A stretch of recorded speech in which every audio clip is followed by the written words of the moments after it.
Hello Mark, how are you? Good. What are you about to do here with us today? Tandem wingsuit. Tandem wingsuit? Oh, should be awesome. Yeah, it's advanced level skydive. Yeah, for sure. Definitely something unique that you made in the world today, huh? Yeah, and it's like pioneer in wingsuit tandem. Is it your first time in the Alps? Yeah, it's French my Alps, first time, skydiving in the French Alps. Yep. You're gonna see the surrounding is awesome. Big mountain with a lot of snow on it. Yeah, really driving nice. Coming here, it's like scenic view. So see you in the Pilatus, in the plane. See you there. Bye. Bye.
Congratulations!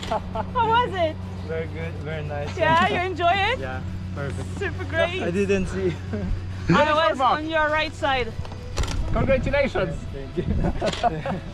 Perfect, guys. Amazing experience. Did you saw a video, man? See you next time.